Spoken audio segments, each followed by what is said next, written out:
We all have those fashion pieces that we totally regret buying. And I feel like I've made almost all the mistakes possible in my fashion journey. So I thought it might be useful and entertaining to put them all into one video. Maybe you can relate, or maybe it'll help you avoid similar mistakes in the future.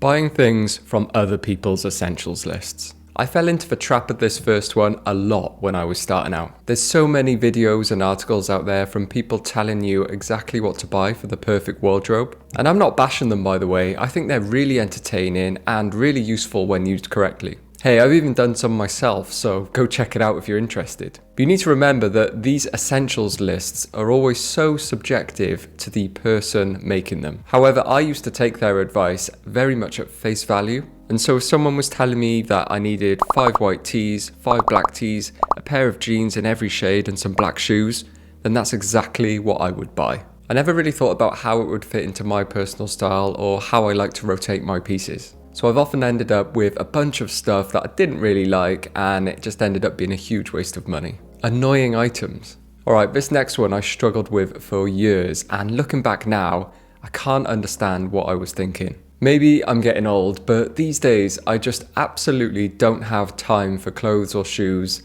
that have something annoying about them. For example, maybe it's a pair of boots that are really difficult to put on or take off. Maybe it's a t-shirt where the collar is slightly too big and it sags down, making it look like a v-neck all the time. Or perhaps a pair of jeans where the button fly is super stiff and so you're dreading having to use the toilet when you're wearing them. I've honestly put up with so many of these types of clothes over the years. But nowadays, I just like to stick to things that enhance my life and make it easier. High maintenance clothes. Very closely related to the last point, you will absolutely regret buying things that are high maintenance. I'm talking about things that need to be washed in a very specific way. Like dry clean only, I honestly wouldn't know where to start if my clothes needed that. Even the suits I buy these days are machine washable. I just want an easy life. I've also started to avoid certain materials, like suede for example. As beautiful as it is, I found that it gets stained so easily, even with a bit of water. And I know it can probably be brushed out, but again, that's just too much maintenance for me. Another thing is clothes that need to be lint rolled all the time. For some reason, certain types of cotton are so much more attracted to dust and fur than others. And since I have cats, I just cannot be dealing with anything that attracts fur. Another one I can think of are clothes that need to be ironed all the time. Again, it seems to be certain types of fabric, but I've had some in the past that wrinkle when you just look at them. I swear I've had shirts where you iron them, hang them up, and then they're instantly wrinkled again. Call it laziness if you want, but I just don't have time for these high maintenance clothes these days. Uncomfortable clothes. While we're in this niche of annoying and high maintenance items, I might as well throw this one into the hat as well. Things that are simply not comfortable to wear. I've bought and tolerated uncomfortable items in the past because I thought they looked good. Well, not anymore. I'm just not up for that these days. I may have thought I looked nice in those clothes at the time, but I bet people could see how uncomfortable I was feeling walking around in them. This includes things that were slightly too big, slightly too small, or just didn't fit my body type. I'd continue to buy these things and wear them just because I liked the design, and I always ended up regretting it.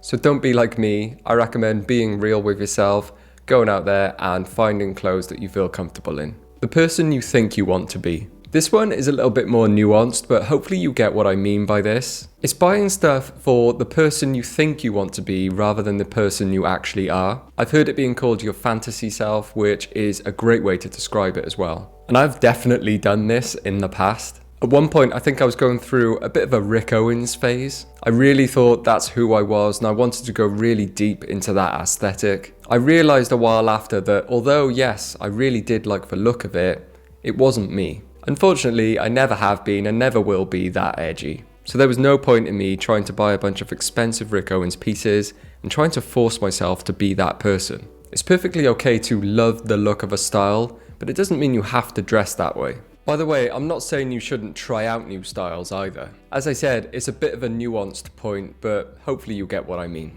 At the end of the day, like I said in my last point, just wear what makes you feel comfortable and confident. Buying stuff because it's cheap.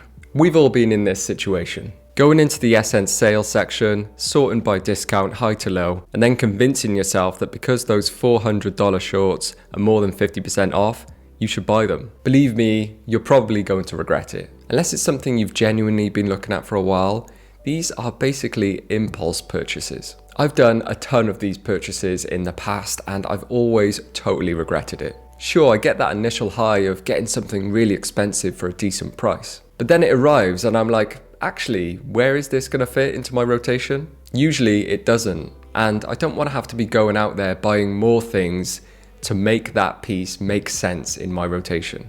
So even though I got something at a bargain price, it usually sits there unworn. If I'm lucky, I might be able to resell it on eBay for the price I bought it for, but usually these kinds of pieces are sitting in the Essence sales at 50% off because no one wants them. Finding something you like and buying loads of them. I guess this one's kind of on the opposite end of the spectrum as my last point, but it's equally regrettable. It's finding something you like, which is great, but then liking it so much that you buy it in every colour, for example. I've certainly done this, plain t-shirts being the biggest culprit for me. I mean, if you genuinely don't mind wearing the exact same thing every single day, then this might be for you. I did a video on why I wear mostly the same thing all the time a few weeks ago, but the main point of that was finding a general shape and proportion you like and sticking with that. I wouldn't want 10 replicas of every single piece I like. I still want a bit of variety in colour and shape in my rotation, even if I am sticking to the same general shape. So in the past, when I've bought multiples of one item,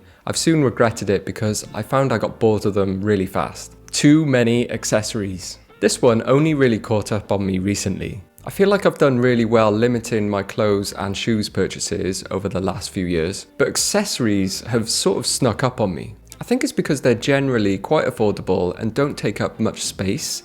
I hadn't realised how many I'd been buying. Hats, necklaces, scarves, I've bought way too many, probably more than any one person needs in their lifetime. And I ended up with boxes full of these accessories that I wasn't wearing. It was just too much choice and a big waste of money. Like with the rest of my wardrobe, I found a lot more happiness in buying fewer but higher quality accessories and just sticking with those.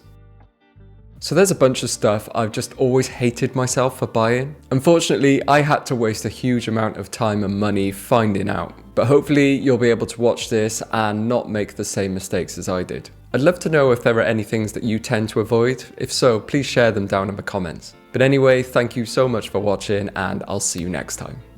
Ta-ra.